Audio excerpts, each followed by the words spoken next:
Petristas.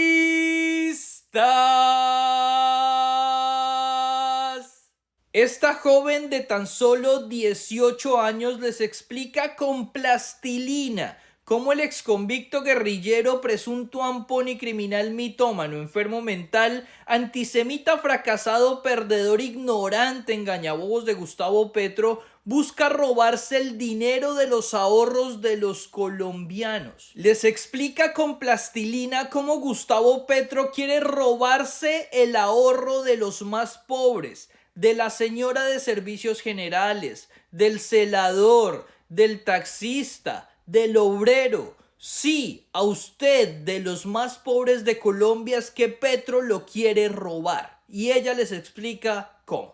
Mi nombre es Jerome Sanabria y siempre vengo a hablar en nombre de mi generación, de los jóvenes, porque tengo 18 años. Sin embargo, hoy no voy a hablar a nombre de mi generación, sino a nombre de la gente de mi barrio. Yo soy consejera local de juventud en la localidad San Cristóbal Sur. Vivo en el barrio Calvo Sur, que es un barrio, digamos, muy cercano a los barrios obreros. La gente que vive en mi barrio es de estratos 1 o 2 y la mayoría de personas ganan, y para nadie es un secreto, 1 o 2 salarios mínimos. La reforma pensional a la gente de mi barrio la mete en problemas, porque esas personas de menos recursos son las personas que hoy cotizan, por ejemplo, en un fondo privado 1.150 semanas y aspiran a pensionarse con un salario mínimo, por ejemplo. Con la reforma los obligan a estar en Colpensiones y así cotizar 1.300 semanas para ganar exactamente el mismo salario mínimo. Es decir, al portero de mi barrio, que vive 2 barrios cerca al mío, lo están condenando a trabajar 3 años más, 150 semanas más, para ganar exactamente la misma cantidad de dinero. Y el problema aquí es que es una persona de escasos recursos y nos damos cuenta que la reforma pensional entonces termina afectando sobre todo a quienes menos recursos tienen. Otra cosa de la reforma pensional, les cuento, imagínense que hace poco iba en la calle, cogí un taxi y empecé a hablar con el señor del taxi y el señor del taxi me terminó contando la historia de cómo compró su taxi. Me dice que él trabajó muchos años, cotizó en un fondo privado, no alcanzó la pensión, pidió su devolución de saldos. Una devolución de saldos que fue de 20 millones de pesos. Y él dice, 20 millones puede que no sea mucho, puede que no me va a alcanzar para vivir toda la vida, pero con 20 millones compré la mitad de mi taxi. Y mi taxi es el sustento, no solo mío, sino de mi familia. Y con mi taxi genero riqueza y empleo y aparte comida para mi propia casa. Gracias a la devolución de saldos que tuvo ese señor, que fue todos los aportes más los rendimientos que él hizo en su vida, hoy tiene un trabajo y tiene un buen dinero. Aparte, pudo con su trabajo comprarse la otra parte del taxi que le faltaba. Otro caso de la devolución de saldos, mi papá. Mi papá trabajó también muchos años, no logró la pensión. Cuando cumplió la edad de pensionarse, no sabían dónde estaba, revisamos si estaba en un fondo privado, afortunadamente porque le dieron una devolución de saldos. Con esa devolución de saldos él pagó el primer semestre de mi matrícula en la universidad. Una matrícula en la Universidad del Rosario elevadísima que nunca hubiera sido una opción en mi casa para poder pagarla. Pero gracias a que mi papá pudo recibir esa devolución de saldos, pudo pagar el primer semestre de mi universidad. Es decir, yo digo, yo no hubiera entrado a la universidad seguramente si él no lo hubiera recibido. ¿Y a qué voy con todo esto? La reforma pensional quita esa devolución de saldos para los que no se alcanzan a pensionar. Es un tema inmoral, es un tema ilegítimo porque le roban el ahorro a las personas, le roban el ahorro al taxista, le roban el ahorro a mi papá y le roban el ahorro a todos los que cotizaron durante toda su vida y no pudieron pensionarse.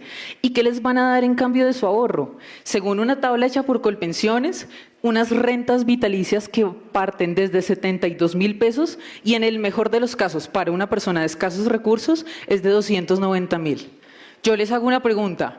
¿Alguno de ustedes cree que puede vivir al mes con 72.000 pesos? Yo creo que nadie. Nadie puede vivir con 72.000 pesos. Y esto no es como, no, pero gracias al gobierno tan bonitos que nos están dando, así sea algo. No, señor, esto es un robo porque es la persona que ahorró durante toda su vida, lo correspondiente es que le devuelvan su ahorro y aparte los rendimientos que tuvo. Con la reforma pensional, esa figura desaparece. Y para hacer otro panorama, Lo que nos están condenando en Colombia con esta reforma pensional es a un problema gigante que están sufriendo países europeos. Y les tengo el caso de Italia, el caso de España y el caso de Alemania. Países que están 50 años más adelante de nosotros en el tiempo. Países que sufrieron y están sufriendo una crisis demográfica a la que nosotros nos vamos a enfrentar, como lo estipula el DANE en 2050. Países que tienen regímenes de prima media como Colpensiones, es decir, regímenes que se dedican a gastar, a gastar, a gastar y nunca ahorrar. ¿Y qué están pasando en esos países? España, para intentar sostener esa pirámide que tiene en ese régimen de prima media como el nuestro, como Colpensiones, que es una pirámide, se endeudó. Tiene una deuda pública España del 108% del PIB. ¿Ustedes pueden creer eso? 108%. Y con la mitad de esa deuda se destina para pagar las pensiones en España. Además, han tenido que aumentar la edad de pensión inevitablemente. Hoy está en 65 años. El caso de Italia. Italia también aumentó su edad de pensión a 65 años, pero Italia sumó algo. Y es que como no tenían plata para pagar las pensiones, que es a lo que nos están condenando aquí, redujo las mesadas. Se ha reducido las mesadas 3 veces en Italia y en total en Europa ha sido 10 veces. ¿Ustedes se imaginan pensionarse y que por culpa de personas como el ministro de Hacienda o la ministra del Trabajo o el presidente que hoy proponen esta reforma, a ustedes les tengan que reducir la mesada? Y no me lo estoy inventando, les estoy mostrando el caso de países que están 50 años adelante. Y el caso de Alemania. Alemania para nadie es un secreto que es la cuna de los colpensiones, de los regímenes de reparto, de los regímenes que gastan, gastan y gastan. ¿Y qué pasó en Alemania? Aparte de aumentar la deuda, aparte de reducir las mesadas, aparte de aumentar la edad de pensión, aumentaron los impuestos. Y ahí entra el punto de los jóvenes.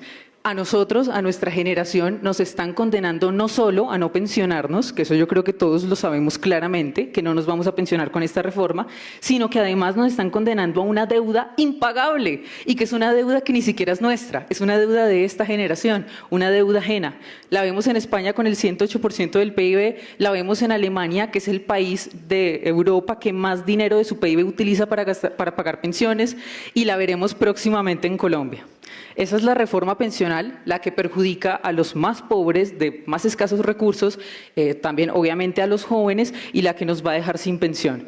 Por favor, es momento de pensar en nuestra generación, de pensar en las personas más pobres y, por favor, de hundir esta reforma pensional. Gracias.